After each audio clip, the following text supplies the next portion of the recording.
Hey everybody, my name is Glenn Schofield and I'm the General Manager of Visceral Games. And this year, we're really excited to be coming out with a game made exclusively for the Wii. It's called Dead Space Extraction. It features an all-new story, all new characters, and some brand new mechanics.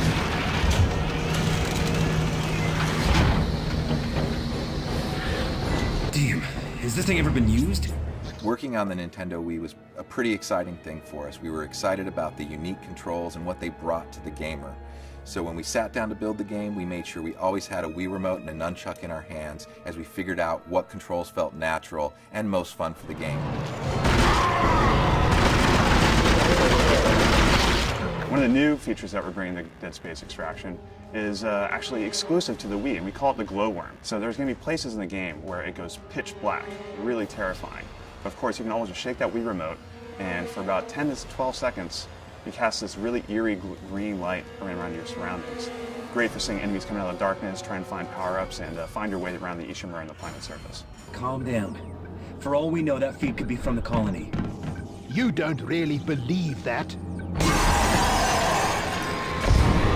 Another cool thing that you can do with the Wii Remote, I think, is the way we're using Alt-Fire is by rotating the Wii Remote 90 degrees. So it's a really nice way that we can get basically two functions out of every weapon in the game without having to assign it to another weapon. I don't feel so good. Your nose is bleeding. Nathan, she's very pale.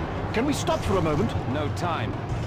Man up, sweetheart. One of our big goals with the game was to make sure that we had unique control methods for people that wanted to play with the Wii Remote and the nunchuck, or those that really wanted to use their zapper. So we really focused on making sure that the zapper controls felt just as good as the normal Wii Remote and nunchuck controls feel. There you can see a melee attack being executed, and that's performed by just simply slashing your nunchuck left to right or up and down. That'll actually perform a melee strike. Go! Hit it! I did! What you can see here is one of the many puzzles found in Dead Space Extraction.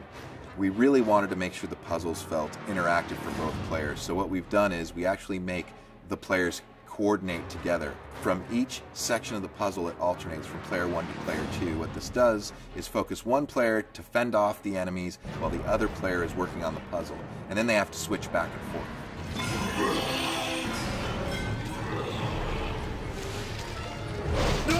We have to keep them out.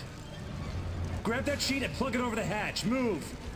In this scene, you're actually using your rivet gun to rivet these panels into place. The idea is you're blocking the necromorphs from entering the scene through the vent. And the way that that's done is simply rotating your Wii Remote and shooting rivets into each of those corners of the panels, the little areas that are lighting up.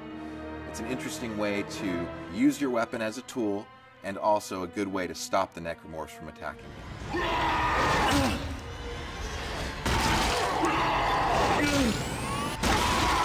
Making a game for the Nintendo Wii presented all kinds of unique challenges.